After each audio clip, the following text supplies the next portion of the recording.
Andy and his yellow Frisbee. Andy was a real puzzle to Sarah. Sarah had noticed him her first day at her new school. Andy looked like any other kid, but he sure didn't behave like any other kid. Every day at recess, Andy spun his yellow Frisbee. First he picked a flat spot on the playground, then he set his yellow Frisbee on its edge, and with a flick of his fingers he made it spin around and around and around. Around and around went the Frisbee, around and around and around, all recess long. Sometimes Sarah saw a girl with Andy, a girl named Rosie. Sarah figured that Rosie was Andy's sister. Except for Rosie, Andy always stayed by himself, spinning the yellow Frisbee around and around and around. What, Sarah wondered, was going on with Andy and his yellow Frisbee? Sarah zipped her backpack closed, pulled it on, and went out to the playground for recess. The lunch recess was the longest recess, and that's when Rosie liked to play soccer. Today Rosie's game was hectic. Her team was way behind, and they were working hard to catch up. Even so, Rosie kept an eye out for her little brother Andy. Andy was near the hopscotch, spinning the yellow Frisbee that he always brought from home. Around and around went the Frisbee, around and around and around. Rosie was used to Andy spinning things. He spun coins so fast they were a flash of light. He could spin dinner plates without breaking them. He could spin in a tire swing faster and farther than anyone. Andy definitely had a special talent for spinning stuff around. But, Rosie thought, understanding Andy wasn't as simple as knowing that he had a special talent. Nothing was simple about her brother. Mom had told her that was because Andy had autism. Andy liked to keep to himself. Even when he was a baby, he didn't want to be held or cuddled. Of course, just about everyone likes a little time to themselves. But it was different for Andy. It seemed like Andy wanted to be in his own world just about all the time. And he didn't let anyone else in. He never said what he was thinking or how he was feeling. Even if he did want to tell, he had a tough time talking. It was as if his words were stuck somewhere inside him and couldn't get out.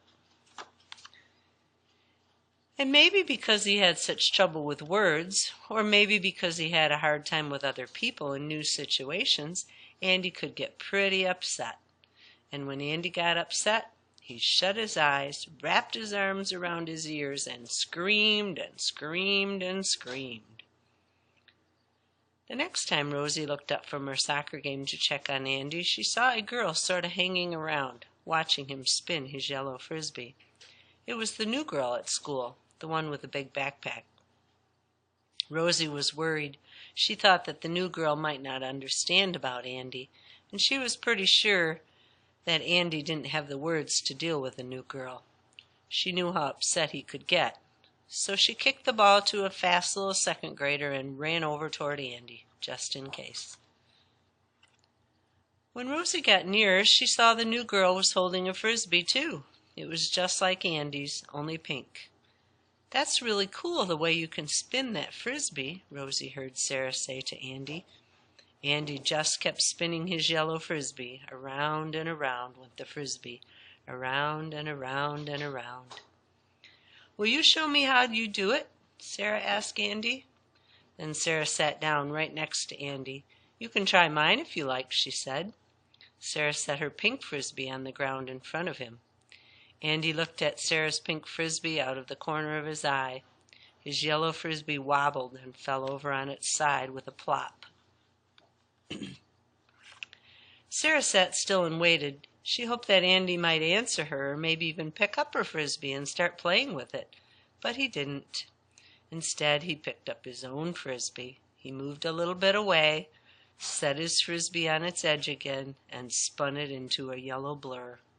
Around and around went the Frisbee, around and around and around. All around them, kids chased each other and yelled and tumbled and threw balls and hollered on the swings and hung on the monkey bars.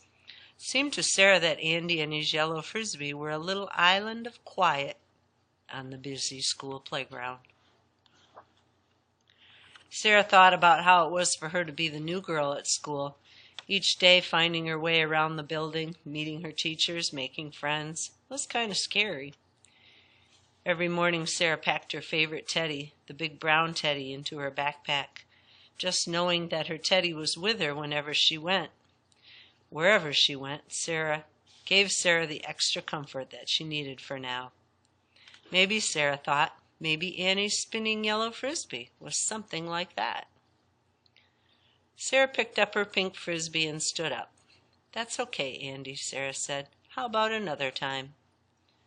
Sarah turned to reach for her backpack and saw Rosie standing there watching Andy spinning his yellow Frisbee. Around and around went the Frisbee, around and around and around. Rosie saw that her brother seemed to be in his own world again, spinning the Frisbee around by himself.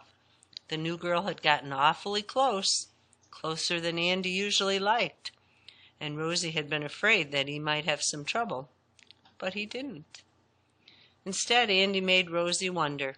Rosie knew that nothing was simple about Andy, and she decided that the pink Frisbee looked pretty nice. Maybe, Rosie thought, another time he will show the new girl how to spin a Frisbee around and around and around. Rosie looked across the playground for her soccer game, but the game was over for today. Sarah almost put her pink Frisbee back into her backpack with the big brown teddy bear. Instead, she held the pink Frisbee out to Rosie this time. "I'm Sarah," she said. "Want to play catch?" Rosie took hold of Sarah's pink Frisbee. "Sure," she said. "Let's play." Around and around went the Frisbee, around and around and around.